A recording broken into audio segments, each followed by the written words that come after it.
सुप्रभात बच्चों, मैं स्वाति कुमारी हिंदी की कक्षा में आप सभी बच्चों का स्वागत करती हूँ। बच्चों, पिछली कक्षा से ही हम लोगों ने व्याकरण पढ़ना शुरू कर दिया था, जिसमें मैं आप लोगों को पत्र लेखन पढ़ा चुकी थी। आज की कक्षा में मैं आप लोगों को पद परिचय पढ़ाऊंगी। आप लोगों को पता है, पद परिचय आप लोगों के लिए बहुत ही इम्पोर्टेंट टॉपिक है। बोर्ड एग्जाम में सिर्फ इस टॉपिक से आप लोगों को 6 मार्क्स के कम से कम क्वेश्चन आएंगे। तो अच्छे मार्क्स लाने के लिए ये बहुत ही ज़रूरी है कि आप पद परिचय को अच्छी तरह से समझ लीजिए। और मैं आप लोगों को पूरी डिटेल से पद परिचय समझाऊंगी, तो आप लोग मेरी पूरी बात को ध्यान से सुनिएगा, तभी आप लोग पद परिचय समझ पाइएगा। ठीक है, तो अब हम लोग पद परिचय पढ़ना शुरू करते हैं।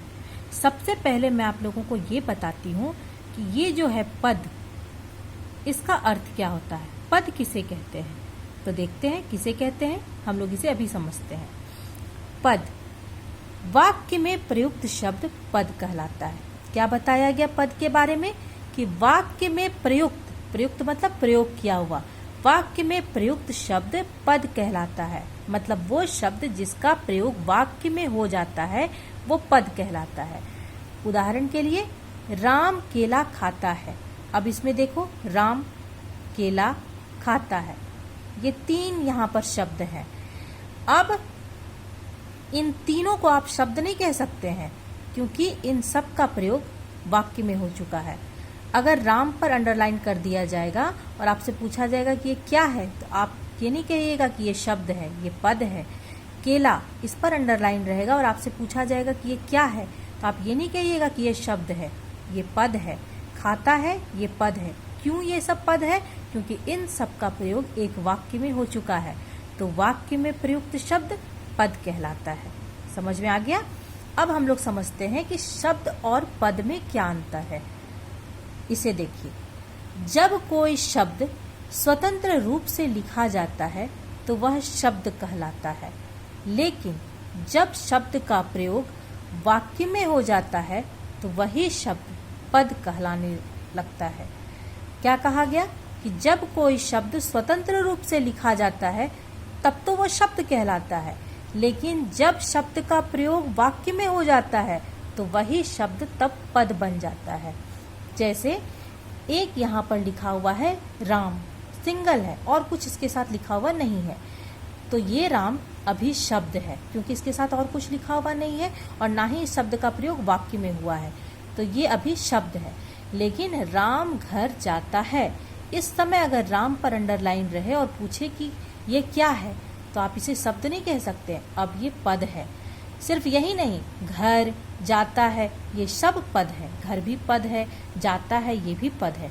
क्यों? क्योंकि अब इन सब का प्रयोग वाक्य में हो चुका है। तो आप समझ गए कि जब किसी शब्द का प्रयोग स्वतंत्र रूप से किया जाता है, जिसके साथ कुछ और लिखा ना हो या उसका प्रयोग वाक्य में ना हो, तो वो शब्द है। लेकिन वही शब्द का प्रयोग जब वाक्य में हो जाता है या वाक्य में शब्द का जिसका भी प्रयोग होता है, जिस भी शब्द का, वो पद कहलाता है, वो पद बन जाता है। समझ में आ गया पद किसे कहते हैं? अब हम लोग समझते हैं पद परिचय क्या है। पद तो समझ गए, लेकिन पद परिचय इसका क्या अर्थ है? देखो, पद परिचय किसे कहते हैं?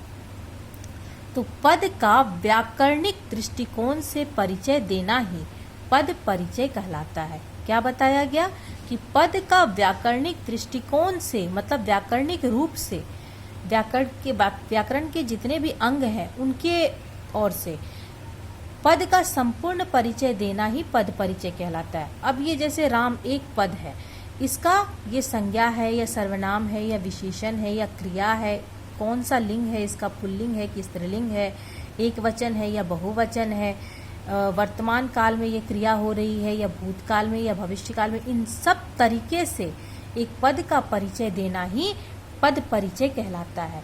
ये आपको समझ में आ गई? अब हम समझते हैं पद के भेद। पद के कितने भेद होते हैं? तो देखो, पद के 5 भेद होते हैं। क्या बताया गया इसमें? पद के 5 भेद होते हैं। कौन कौन? ये देखो, संज्ञा, सर्वनाम, विशेषण, क्रिया, अव्यय। कितने हैं? 1 2 3 4 5। तो पद के 5 भेद होते हैं। कौन कौन? संज्ञा, सर्वनाम, विशेषण, क्रिया और अव्यय। अब देखिए, जैसे हमें पद भी समझ में आ गया और पद परिचय क्या होता है वो भी समझ में आ गया, लेकिन इन सबको करने के लिए हमें कुछ आवश्यक जानकारियां होनी चाहिए। क्या होनी चाहिए? तो यदि जिस पर अंडरलाइन है वो यदि संज्ञा है तो आपको संज्ञा के साथ उसका लिंग क्या है वो लिखना है, वचन क्या है वो लिखना है, कारक क्या है वो लिखना है। यदि जिस पर अंडरलाइन है वो सर्वनाम है तो सर्वनाम के साथ आपको उसका लिंग, वचन और कारक ये भी लिखना होगा। यदि जिस पर अंडरलाइन है वो विशेषण है तो विशेषण में वो उसका कौन सा भेद है वो आपको लिखना है। साथ ही उसका लिंग, वचन और विशेषण का विशेष्य, मतलब वो जो विशेषण है वो किस विशेष्य का विशेषण है वो आपको बताना है। क्रिया में भी आपको क्रिया ना लिखकर उसका भेद लिखना है कि वो सकर्मक है कि अकर्मक है। फिर उसके साथ आपको उसका लिंग, वचन और साथ ही एक विशेष चीज जो यहाँ जुड़ जाती है क्रिया के साथ, कि आपको क्रिया के साथ उसका काल लिखना है, वो कौन से काल में क्रिया हो रही है। जैसे जाता है ये क्रिया है, इस पर अंडरलाइन रहेगा तो सबसे पहले तो आप इसका भेद बताइए, ये क्रिया के कौन से भेद में आता है। फिर आपको इसका लिंग, वचन भी बताना होगा और साथ ही ये कौन से काल में ये क्रिया हो रही है वो भी बताना है। सबसे अंत में है अव्यय। अव्यय के भेद होते हैं, वो कौन सा अव्यय है आपको उसका भेद लिखना है। लेकिन सबसे इम्पोर्टेंट चीज, इसका ना तो लिंग होता है, ना वचन होता है, ना ही काल होता है और ना ही कारक होता है। तो आपको केवल अव्यय के मामले में उसका भेद लिख देना है। संज्ञा रहा तो संज्ञा के भेद आप बताएंगे कौन से भेद में आ रहा है। सर्वनाम रहा तो सर्वनाम के भेद आप बताएंगे। विशेषण है तो विशेषण का वो कौन सा भेद है वो बताएंगे। क्रिया रहा तो क्रिया का कौन सा भेद है वो बताएंगे। अव्यय है तो अव्यय का कौन सा भेद है वो बताएंगे। साथ ही लिंग, वचन, कारक, काल सब कुछ आपको बताना है। तो पद परिचय करने के लिए जब हमें ये पता है कि इतने सारी चीजों को हमें वहां बताना है, तो पद परिचय करने के लिए ये बहुत ही इम्पोर्टेंट है कि हम इन सारी चीजों की जानकारी रखें। जब तक हमें इन सारी चीजों की जानकारी नहीं होगी हम पद परिचय नहीं कर सकते हैं, बिल्कुल भी नहीं कर सकते हैं। तो हमें किन किन चीजों की जानकारियां होनी चाहिए पद परिचय करने के लिए, तो देखिए, आवश्यक जानकारियां। पद परिचय करने से पहले हमें निम्नलिखित चीजों की जानकारियां होनी चाहिए। क्या कहा जा रहा है कि पद परिचय करने के लिए हमें कुछ चीजों की जानकारियां होनी चाहिए। क्या, किसकी किसकी? तो संज्ञा, एकदम डिटेल से इसके पूरे संज्ञा, इसके पूरे भेद के साथ। सर्वनाम, इसके पूरे भेद के साथ आपको मालूम होना चाहिए। विशेषण का पूरा भेद के साथ आपको जानकारी होनी चाहिए। क्रिया, अव्यय, इन सब का पूरा भेद आपको पूरा पता होना चाहिए। लिंग, वचन, काल तथा कारक का आपको डिटेल से ज्ञान होना चाहिए, तब जाकर आप पद परिचय कर पाएंगे। फिर देखिए, जैसे राम घर जाता है, इस पे राम पर अंडरलाइन है और आपको कहा जाएगा इसका पद परिचय करो। तो राम है, हम समझ गए ये एक नाम है, मतलब संज्ञा है। पर संज्ञा में ये कौन सी संज्ञा है, उसके कौन से भेद में आता है? तो ये व्यक्तिवाचक संज्ञा है, लिख दिए। अब संज्ञा के साथ और क्या लिखना है हमें? तो संज्ञा के ठीक बाद उसका हमें लिंग बताना है। तो राम पुल्लिंग है, हम पुल्लिंग लिख दिए। फिर हमको लिंग के बाद उसका वचन बताना है। तो ये एक वचन में है तो हमने एक वचन बता दिया। फिर कारक, कारक में हमें ये राम घर जाता है, ये जाता है क्रिया है, तो क्रिया को जो करता है, जो क्रिया को करने वाला होता है उसको कर्ता कहते हैं। तो राम कर्ता कारक है और क्रिया का कर्ता है, मतलब इस क्रिया को करने वाला है। तो ये हो गया हमारा व्यक्तिवाचक संज्ञा और संज्ञा का संपूर्ण परिचय। राम का पद परिचय हमने कर दिया। अब देखिए, जैसे कि इन सब की जानकारियां हमें होनी चाहिए, तो पद परिचय करवाने से पहले मैं आप लोगों को डिटेल से इन सब के बारे में पढ़ाऊंगी, तभी पद परिचय हो सकता है। तो पद परिचय हम आप लोगों को और भी एग्जाम्पल के साथ करवाने से पहले मैं आप लोगों को इन सब के बारे में डिटेल से बताती हूँ। पहले मैं संज्ञा पढ़ाऊंगी, सर्वनाम पढ़ाऊंगी, विशेषण पढ़ाऊंगी, क्रिया पढ़ाऊंगी, अव्यय पढ़ाऊंगी, लिंग, वचन, कारक, काल सब कुछ पढ़ा लेने के बाद मैं आप लोगों को पद परिचय करवाऊंगी। इसलिए पद परिचय का क्लास थोड़ा लंबा चलेगा, तो आप लोग मेरी पूरी बात ध्यान से सुनिएगा यदि पद परिचय सीखना है तो। ठीक है, आज मैं आप लोगों को संज्ञा के बारे में डिटेल से पढ़ाती हूँ। देखिए, संज्ञा, यदि आपसे मैं पूछूं कि संज्ञा किसे कहते हैं, तो आप क्या कहिएगा? किसी व्यक्ति, वस्तु, स्थान और प्राणी के नाम को संज्ञा कहते हैं। आपका जवाब यही होता। मैं भी यही कहूंगी कि किसी व्यक्ति, वस्तु, स्थान और प्राणी के नाम को संज्ञा कहते हैं। लेकिन हमें संज्ञा किसे कहते हैं इसकी परिभाषा से मतलब नहीं है, हमें संज्ञा के भेद से मतलब है, क्योंकि हमें वहां पर संज्ञा के भेद ही बताने हैं। तो अब हम लोग जानते हैं संज्ञा के भेद। तो संज्ञा के 5 भेद होते हैं। कौन कौन? देखो, व्यक्तिवाचक संज्ञा, जातिवाचक संज्ञा, भाववाचक संज्ञा, द्रव्यवाचक संज्ञा और समूहवाचक संज्ञा। संज्ञा के 5 भेद हमने यहाँ लिख दिया।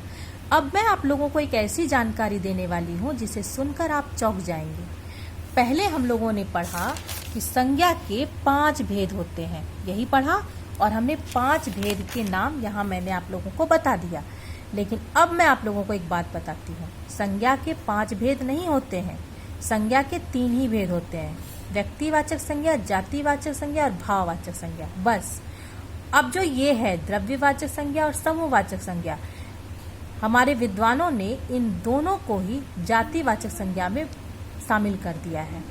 मतलब अब ये दोनों जो है ये जातिवाचक संज्ञा में शामिल है। तो अब संज्ञा के 3 ही भेद हैं, व्यक्तिवाचक संज्ञा, जातिवाचक संज्ञा और भाववाचक संज्ञा। देखिए, संज्ञा के 3 भेद होते हैं। कौन कौन?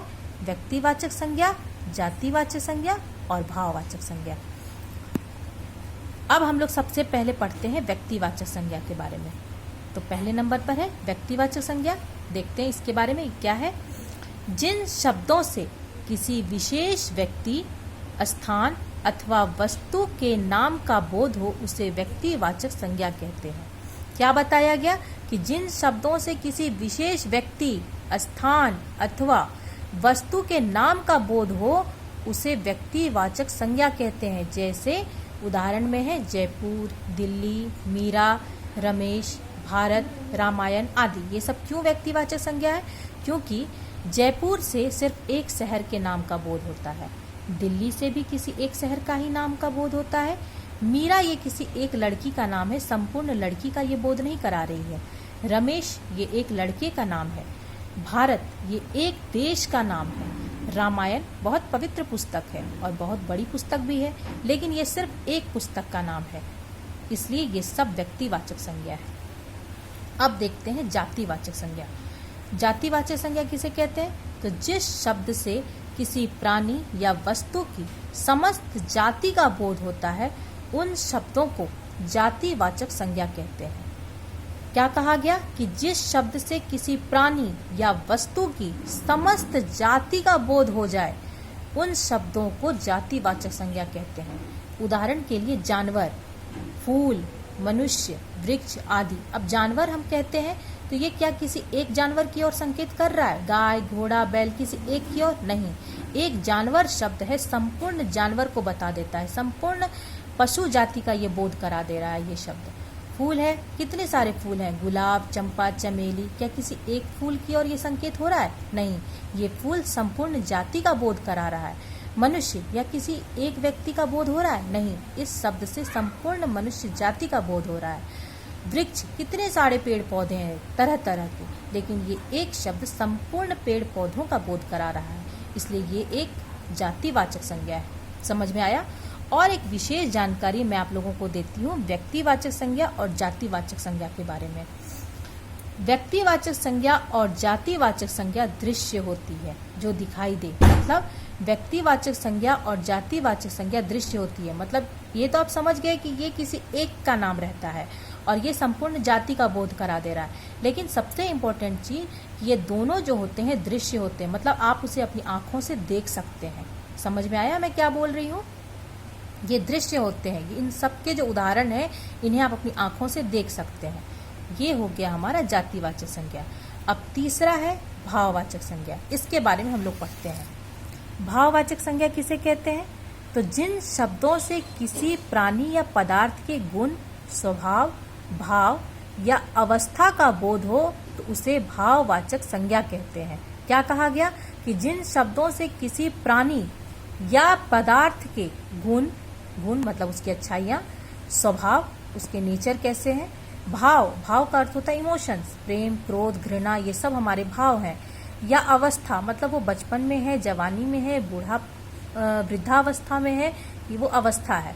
इन सबका बोध हो तो उसे भाववाचक संज्ञा कहते हैं।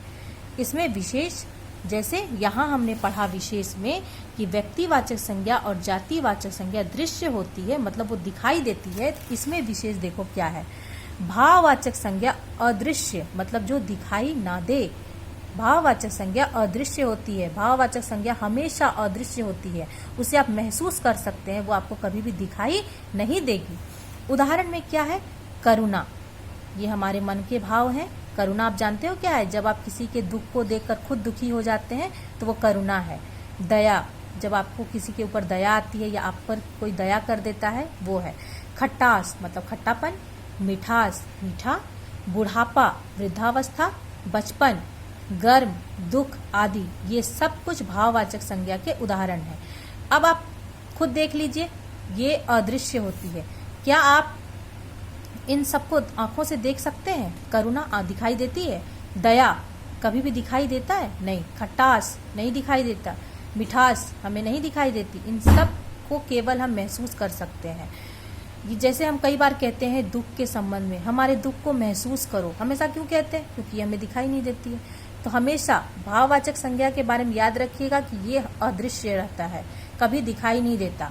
और व्यक्तिवाचक संज्ञा और जातिवाचक संज्ञा हमेशा दृश्य होती है, मतलब ये दिखाई देती है, आप अपनी आंखों से इसे देख सकते हैं। और एक इम्पोर्टेंट चीज मैं आप लोगों को बताती हूँ, भाववाचक संज्ञा और जातिवाचक संज्ञा में एक समानता है। क्या? तो भाववाचक संज्ञा हमेशा एक वचन में रहती है, जैसे जवानी, कुर्बानी, मेहरबानी, ये सब भाववाचक संज्ञा है। लेकिन जब भाववाचक संज्ञा को बहुवचन में बदल दिया जाता है, जवानी भाववाचक है, लेकिन जब इसका बहुवचन कीजिए, जवानियां, कुर्बानी, एक वचन भाववाचक संज्ञा, इसको बहुवचन में कीजिए, कुर्बानियां। मेहरबानी, एक वचन, मेहरबानियां। तो जब एक वचन भाववाचक संज्ञा को आप बहुवचन में बदल दिए तो अब ये भाववाचक संज्ञा नहीं रहा, अब ये जातिवाचक संज्ञा हो गया। मतलब हमें क्या पता चला कि जब भाववाचक संज्ञा को बहुवचन में बदला जाता है तो वो जातिवाचक संज्ञा में बदल जाता है। इसको नोट कर लो, यदि किसी भाववाचक संज्ञा शब्द का बहुवचन बना दिया जाए तो वह जातिवाचक संज्ञा मानी जाती है। क्या बताया गया? यदि किसी भाववाचक शब्द का बहुवचन बना दिया जाता है तब वो जातिवाचक संज्ञा मानी जाती है। आप समझ गए इस चीज को? जवानी, कुर्बानी, मेहरबानी, ये तीनों भाववाचक है, लेकिन इसका बहुवचन जवानियां, कुर्बानियां, मेहरबानियां, ये जातिवाचक है। आदत भाववाचक है, आदतें जातिवाचक है। दूरी भाववाचक है, दूरियां जातिवाचक है। नजदीक भाववाचक है, नजदीकियां जातिवाचक है। खुशी, खुशियां, इन दोनों में अंतर देख लीजिए, ये भाववाचक है, ये जातिवाचक है। बुराई भाववाचक है, लेकिन बुराइयां जातिवाचक है। आप समझ गए क्या बोल रहे हैं हम आपको? अब एक और चीज जो मैं आप लोगों का टेस्ट लेने के लिए पूछ रही हूँ, संज्ञा के कुछ उदाहरण मैंने यहाँ दिया है। पुस्तक, रामायण, गंगा, नदी, पर्वत, हिमालय, शेर, जानवर, प्रेम, मिठास, बुढ़ापा, रमा, लड़की, रमेश, लड़का। इतने एग्जाम्पल मैंने आप लोगों को दिए हैं। आपको मैं 5 मिनट का समय दे रही हूँ, आपको इन सब को व्यक्तिवाचक संज्ञा, जातिवाचक संज्ञा, भाववाचक संज्ञा में बांटना है। यहाँ पे जो एग्जाम्पल है वो व्यक्तिवाचक संज्ञा के भी हैं, जातिवाचक संज्ञा के भी हैं, भाववाचक संज्ञा के भी हैं। 5 मिनट के अंदर आप इनको बांट कर रखिए, फिर मैं आप लोगों को बताऊंगी कि कौन कौन सी संज्ञा में जाएगा, तो फिर आप मिलाइएगा कि आपने सही किया है या नहीं। आपका टाइम शुरू हो गया, चलिए कीजिए।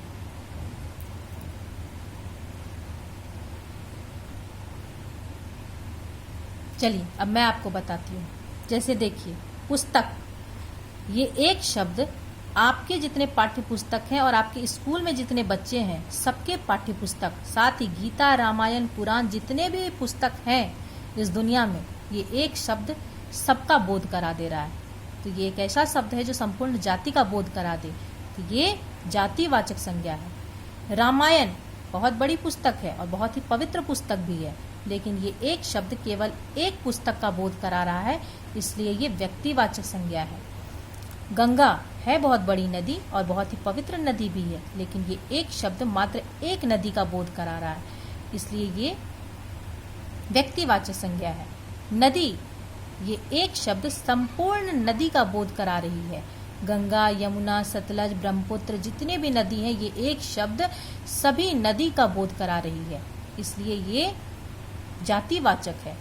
पर्वत, ये एक शब्द हिमालय से लेकर छोटे से छोटे पर्वत और बड़े से बड़े पर्वत सबके ओर संकेत कर रहा है, सबका बोध करा रहा है, इसलिए ये जातिवाचक है। हिमालय बहुत विशाल पर्वत है, लेकिन ये एक शब्द केवल एक पर्वत की ओर संकेत कर रहा है, इसलिए ये हिमालय व्यक्तिवाचक संज्ञा है। शेर जंगल का राजा है, बहुत ही खूंखार जानवर, चले जाओ इसके सामने तो बचोगे नहीं, लेकिन ये एक शब्द केवल एक जानवर की ओर संकेत कर रहा है, केवल एक प्रकार के जानवर की ओर, इसलिए ये व्यक्तिवाचक संज्ञा है। लेकिन जानवर छोटे से लेकर बड़े तक के हर जानवर की ओर ये शब्द संकेत कर रहा है, इसलिए ये जातिवाचक संज्ञा है। प्रेम के मन के भाव हैं, इसे हम महसूस कर सकते हैं, ये हमें ना तो दिखाई देता है और ना ही हम इसे देख सकते हैं, इसलिए ये भाववाचक संज्ञा है। मिठास, इसमें भी वही बात है, हम इसे महसूस कर सकते हैं, ये हमें दिखाई नहीं देती है, ये भाववाचक संज्ञा है। बुढ़ापा, इसे भी हम महसूस कर सकते हैं, ये दिखाई नहीं देता, ये भाववाचक संज्ञा है। रमा, ये एक लड़की का नाम है और केवल एक ही का ये संकेत कर सकती है, इसलिए ये व्यक्तिवाचक संज्ञा है। लड़की, ये संपूर्ण जाति का बोध करा रही है, इसलिए ये जातिवाचक संज्ञा है। रमेश, ये एक लड़के का नाम है, इसलिए ये व्यक्तिवाचक संज्ञा है। लड़का, ये संपूर्ण जाति का बोध करा रहा है, संपूर्ण लड़के जाति का, इसलिए ये जातिवाचक संज्ञा है। तो बच्चों, पद परिचय करने के लिए आपको संज्ञा, सर्वनाम, विशेषण, क्रिया, अव्यय सबका, लिंग, वचन, कारक, काल सबका आपको संपूर्ण ज्ञान होना चाहिए। इसलिए आज की कक्षा में मैंने आप लोगों को संज्ञा डिटेल से पढ़ा दिया है। अगली कक्षा में मैं आप लोगों को सर्वनाम डिटेल से पढ़ाऊंगी और अव्यय तक पूरा जब तक कंप्लीट नहीं हो जाता है, मैं आप लोगों को पद परिचय पे नहीं लाऊंगी। इसलिए पद परिचय का पूरी क्लास अच्छे से समझने के लिए ये बहुत ज़रूरी है कि आप लोग, जब तक मेरा ये कंप्लीट नहीं हो जाता है, आप लोग मेरी पूरी बात को ध्यान से सुनिएगा। आज की कक्षा यहाँ समाप्त हुई। धन्यवाद।